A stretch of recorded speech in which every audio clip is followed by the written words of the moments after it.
Amigos y amigas del Arriero, nos encontramos en la librería El Virrey y el día de hoy vamos a dialogar con un joven historiador chileno. Él se llama Martín Bowen. Bienvenido, Martín. Hola, Javier. Martín Bowen acaba de publicar un libro que ha sido presentado ya por el Instituto Francés de Estudios Andinos y por el Instituto de Estudios Peruanos, que se llama Experimentar el cuerpo y escribir los pecados. La Confesión General de José Ignacio Aguirre, 1799-1804.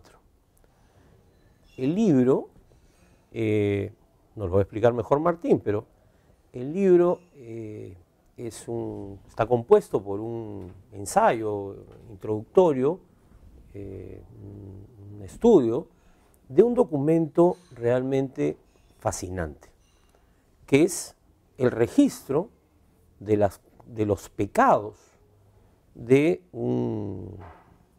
José Ignacio Izaguirre, ¿no?, que vivía en Chile. Estamos hablando de fines de la colonia, ¿no?, y que llevaba un minucioso registro de los pecados.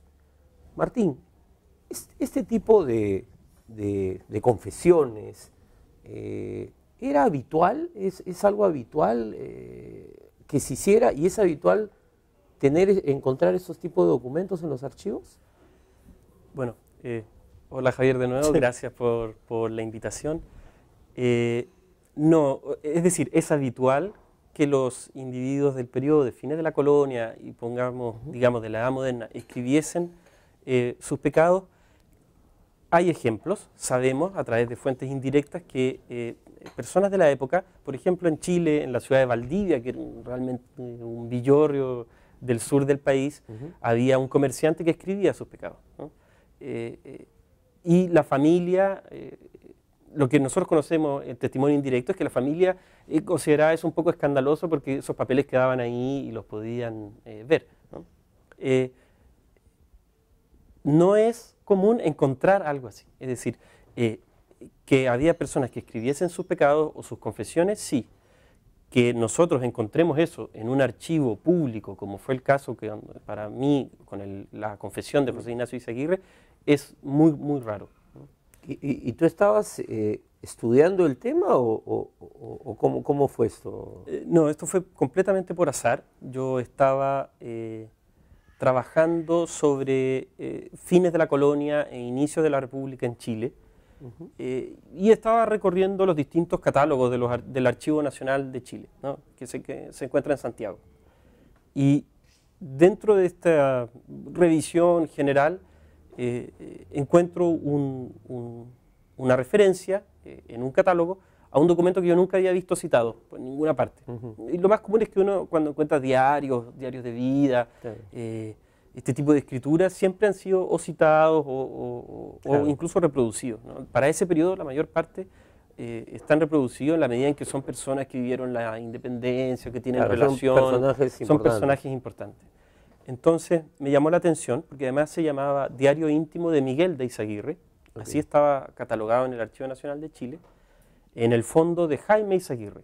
Y Jaime Izaguirre es un historiador chileno del siglo XX, que era un historiador muy conservador y muy interesado en la historia de su propia familia, en dejar un testimonio de la importancia de su familia para el desarrollo del país. Que había tenido un rol político, la familia, sobre todo en ese periodo inicial de la absolutamente, República, ¿no? Absolutamente. Y Miguel de Izaguirre, por lo demás, había sido el más importante, uno de los más importantes de la familia, porque él había sido fiscal de la Real Audiencia acá en Lima, que era un puesto muy importantísimo claro, dentro del sistema imperial español. Claro. Entonces, me llamaba la atención que nadie lo hubiese citado, ¿no? Que no hubiese sido trabajado antes. Ahora, tú descubres esto, lo empiezas a analizar, ¿no? Ahora, ¿cuál era la finalidad de que alguien llevara un registro, que además es un registro, y cuando ustedes lean el libro, que lo pueden conseguir acá en la librería El Virrey, en la librería del IEP, ¿no?, un registro minucioso, ¿no?, con un detalle excesivo incluso, ¿no? Porque no solo se registra el pecado, además en esa época el pecado era prácticamente casi todas las actividades humanas podían derivar en un pecado, sino que además incluso se incluía a quienes podían haber sido testigos de... O sea, ¿esto para qué se hacía? ¿No? Era dejar prueba del pecado que había cometido uno. ¿Cuál era la idea? Bueno, es una pregunta muy interesante esa, porque efectivamente cuando yo empecé a revisar este supuesto diario de Miguel de Izaguirre, que descubrí en la lectura que no lo era, que era de otro autor y, que no era un diario, lo primero que me embargó fue la sorpresa, una sorpresa absoluta, y que yo creo que también es la sorpresa que van a tener quienes lo lean, porque uno realmente no espera el tipo de información que está ahí contenida, es algo que no tenemos otro registro. Claro. Tú esperabas encontrar detalles de la vida de un personaje. Sí, anotadas cronológicamente, de cómo él viviese, y lo que encontré, por el contrario, son una serie de prácticas y además esa misma obsesión por consignar pecados que es absolutamente sorprendente, ¿no? Y las cosas que dice ahí uno puede haber sospechado que ocurrían en la época de fines de la colonia, pero no teníamos ninguna prueba, ningún testimonio, ningún dato que realmente lo confirmase, ¿no? Y en este caso, desde ese punto de vista, es muy sorprendente. Y por lo mismo es sorprendente que se conserve, porque en el fondo el texto no es una confesión como otras confesiones, ¿no? La confesión es también un género literario, se fue conformando con el tiempo en una suerte de género literario, en la cual los individuos cuentan su vida y sus pecados de forma, la narran, ¿no? Claro. Esto en realidad, aunque se llama confesión general, es una lista de pecados. Es un registro, ¿no es cierto? Sí. Y entonces es muy minuciosa y a la vez no entrega tantos detalles, ¿no?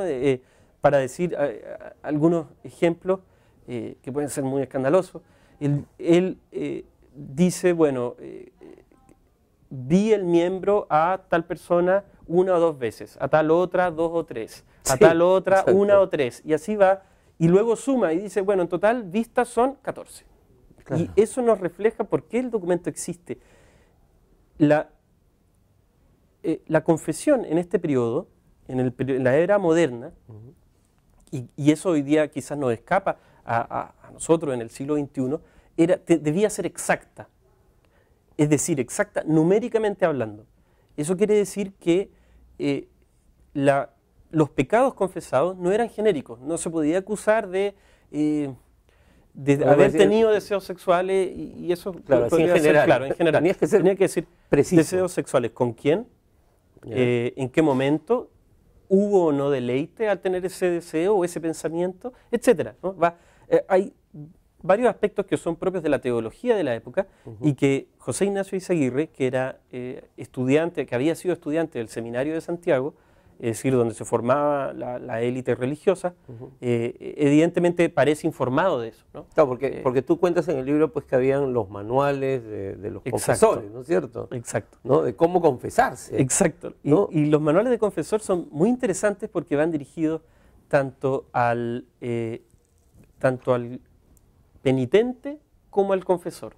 Es decir, el mismo confesor tiene que también saber un poco cómo preguntar y qué aspectos exactamente tiene que interrogar al penitente. Si es que el penitente no era preciso con el número, supongo. Exacto. Además, ¿no? Y eso era importante, un pequeño detalle, pero era muy importante porque la precisión de los pecados permite también establecer una penitencia acorde. Es decir, a 15 vistas, bueno, se le puede decir 15 Ave María, ¿no? Estoy inventando ahora, pero la idea era esa, ¿no? Establecer una correlación entre la falta y la expiación de la falta, la expiación religiosa. Martín, tenemos que hacer un pequeño corte y volvemos para seguir conversando sobre este interesantísimo libro.